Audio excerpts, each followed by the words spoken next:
भैया।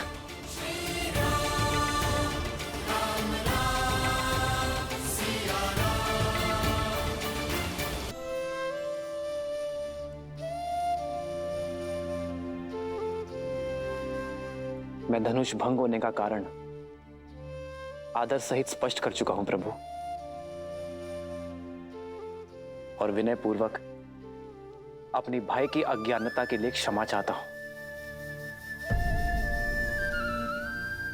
दया कीजिए प्रभु। जब मृत्यु सामने आई तो क्षमा याचना करने लगे। कदाचित तुम्हें स्मरण नहीं है राम कि परशुराम की झोली में क्षमा नहीं है।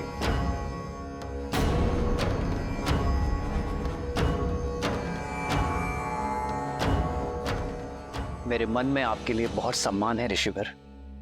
मैं आपके पग की धूल भी नहीं हूं, किंतु यदि प्रश्न मेरे भाई की सुरक्षा पर उठा तो विश्वामित्र और वशिष्ठ का ये शिष्य रघुवंशी राम आपको उत्तर देने में विवश होगा। मैं वही करूंगा जो उचित है प्रभु। अंतिम श्वास तक आपसे युद्ध। युद्ध? वो भी मुझसे, परशुराम से।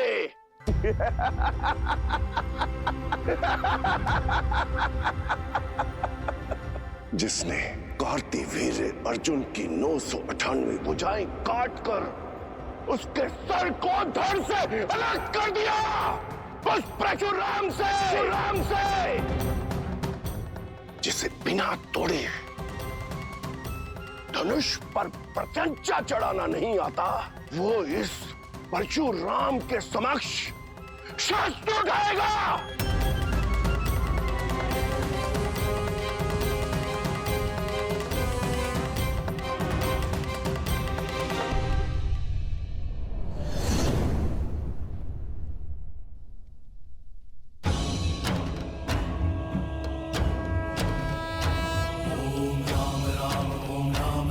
परशुहस्ताय नमः।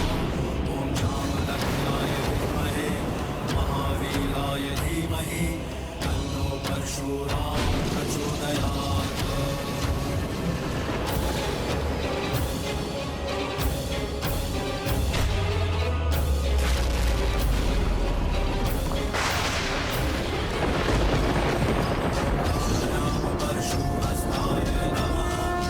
जामदग्नाय विद्महे महावीराय धीमहि तन्नो परशुराम प्रचोदयात्।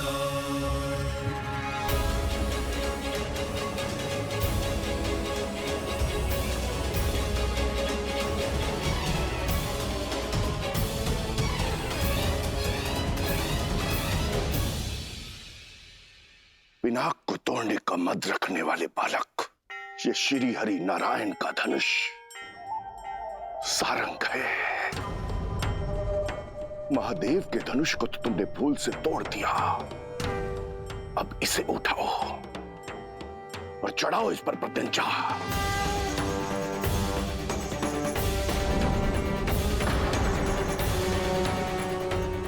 अभिमानी बालक, दिखाओ अपने बल को। कितना बल है तुम में। अरे प्रत्यंचा चढ़ाना तो दूर, तुम इसके भार को सह भी नहीं पाओगे।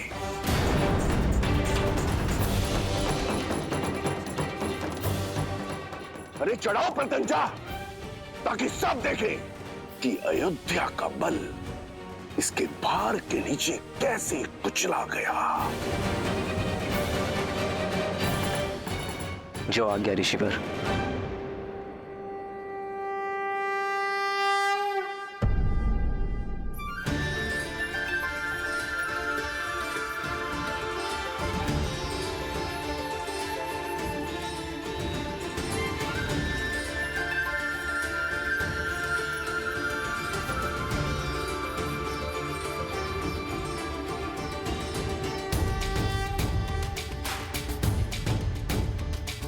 श्री राम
संस्कारियों को 21 बार इस धरा से मिटाने के बाद भी मैं अपने अंदर के अहंकार को नहीं मिटा पाया।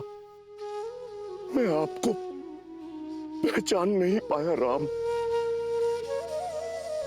अब समझा कि कैसे आप शिव का धनुष उठाने में सक्षम हुए।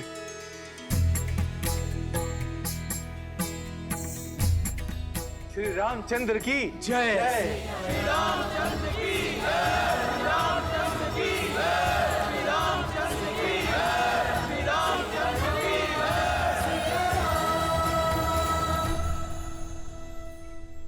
ये जय जयकार नए युग का शंखनाद है।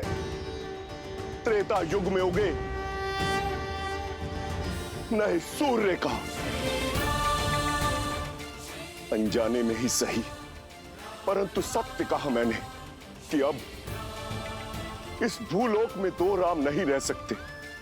अब उस राम की आवश्यकता है जो हर रूप में संपूर्ण है। उस परशुराम की नहीं जो आवेश और क्रोध के कारण अपूर्ण है। भगवान परशुराम, वसंत के आने से ग्रीष्म का महत्व तो कम नहीं हो जाता, वैसे ही राम के आने से परशुराम का महत्व तो घट नहीं जाता। इस संसार को आज भी आपकी आवश्यकता है। चिरंजीवी बनके एक महागुरु के रूप में आपको युगों युगों तक रहना है। महान योद्धाओं को युद्ध की कला और योग का ज्ञान देना है। जो कुछ आपने महादेव से ग्रहण किया है उसे जनमानस को देना है, मानवता को देना है।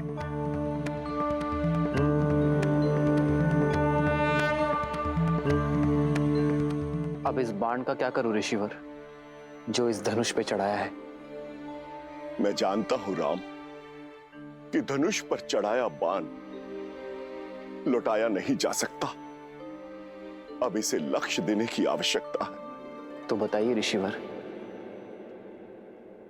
क्या लक्ष्य भेदू इस बाण से? आप तो चिरंजीवी हैं, तो ये बाण या तो आपके तप की शक्ति को काटेगा या मन से विचरण करने की शक्ति को। पूरे आर्यावर्त और दक्षिणात्य में महारथियों को ज्ञान देने और हिमालय से दूर दक्षिण तक अनेक आश्रम स्थापित करने में मन की गति का सहयोग होगा। इसलिए इस पर कृपा कीजिए और उस तपोबल पर प्रहार कीजिए जिसके कारण मुझ में अहंकार आ गया था।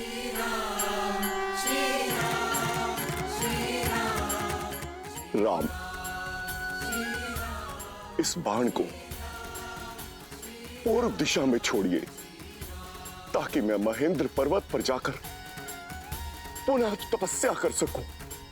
समुद्र में डूबी वो भूमि पुनः प्राप्त कर सकूं जो वामन अवतार द्वारा असुर राजा महाबली को पाताल भेजते समय जल में समा गई थी। जाते जाते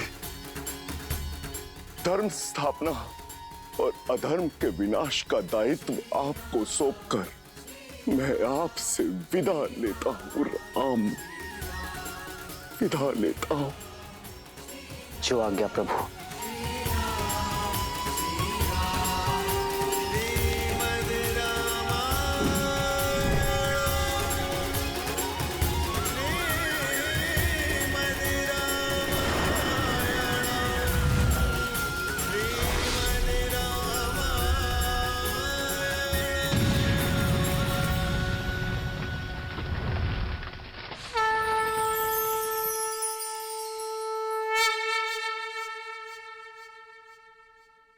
मिथिलेश जनक, महादेव का धनुष भी साध लिया गया और भगवान परशुराम का आशीष भी मिल गया। बस अब किस बात का विलंब? पूरे विधि विधान से विवाह की तैयारियां कीजिए।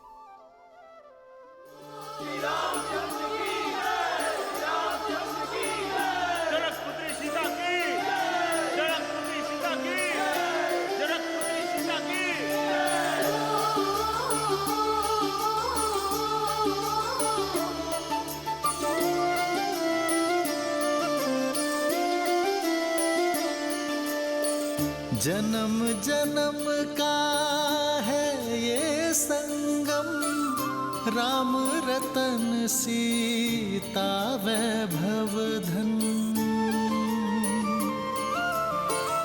एक है पौरुष एक समर्पण, एक है रूप तो दूजा दर्पण।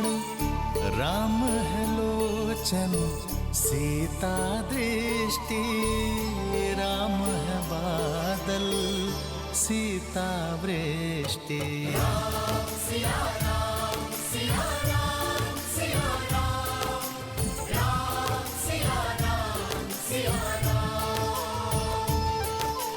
राम सिया राम सिया राम सिया राम, राम सिया राम सिया राम।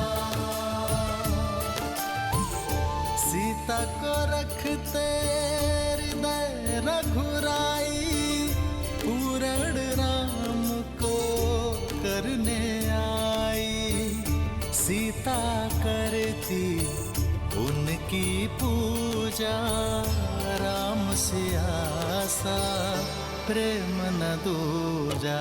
राम सिया राम सिया राम सिया राम, राम सिया राम सिया राम, सिया राम सिया राम। मैं जनक नंदिनी सीता आपको अपने बार और स्वयं को आपकी अर्धांगिनी के रूप में स्वीकार करती हूँ। मैं जीवन के हर लाभ हानि, सुख दुख और धूप छांव में आपकी संगिनी बनकर रहूंगी। अब केवल मृत्यु ही मुझे आपसे अलग कर सकती है। जनकपुत्री सीता की, जनकपुत्री सीता की, जनकपुत्री सीता की, जनकपुत्री सीता की।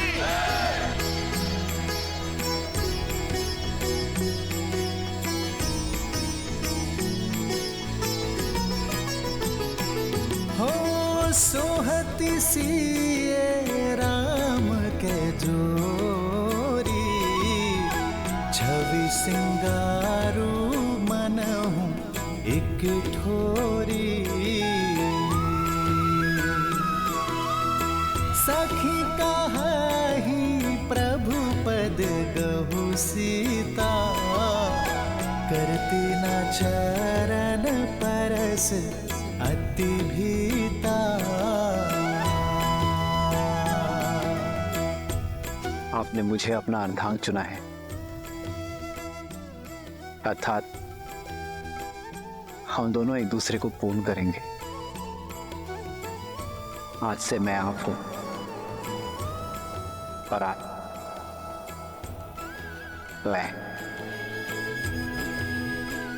ना कोई छोटा ना कोई बड़ा, ना स्वामी ना सेवक। हर स्थान हर मान में हम दोनों समान होंगे।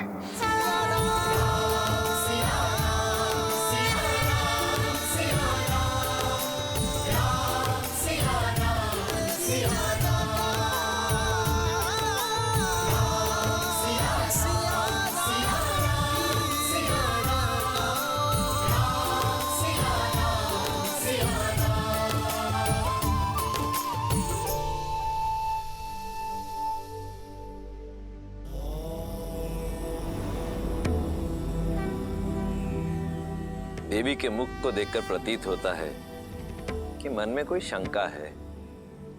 शंका नहीं, उत्सुकता है महादेव।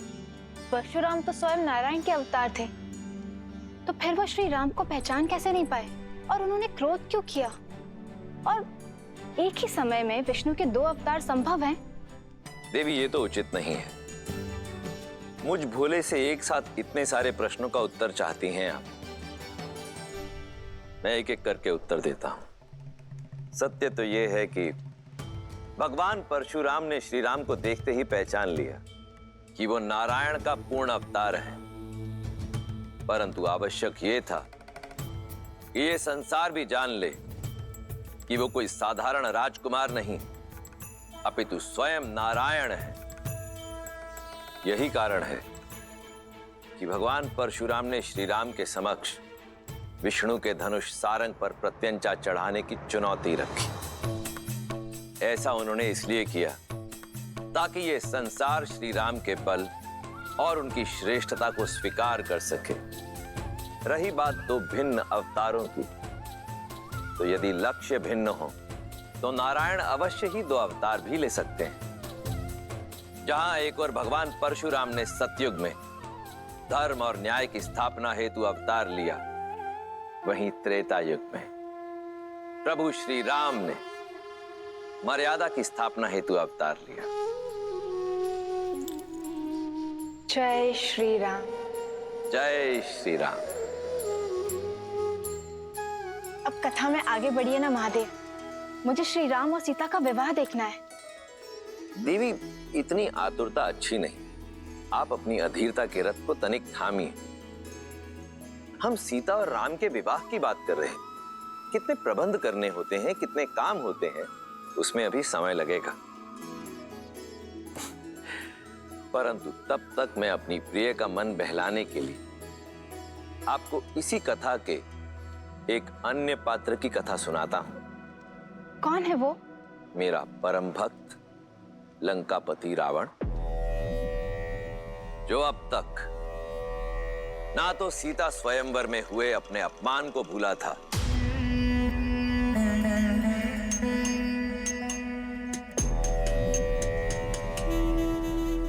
और ना ही भूला था देवी सीता के अप्रतिम सौंदर्य को।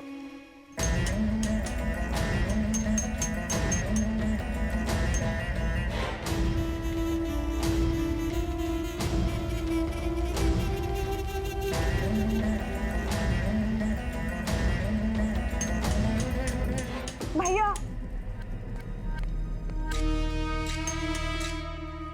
भैया वो विद्युत जीवा।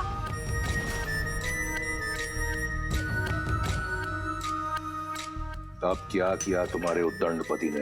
भैया वो कल रात लौट आया।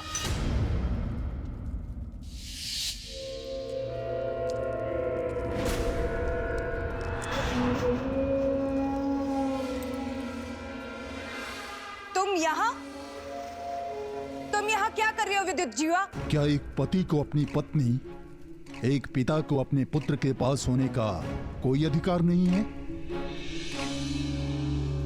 जैसे आए हो वैसे ही लौट जाओ विद्युत जीवा,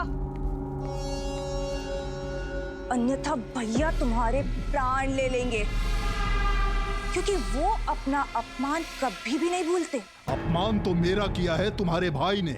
क्या अधिक चाहा था मैंने? एक छोटा सा राज्य ना। राज भिक्षा में नहीं मांगे जाते विद्युत जीवा, बल्कि बल और साहस से अर्जित किए जाते हैं, जो तुम में बिल्कुल भी नहीं था। आज की बात करो सुपर्णखा।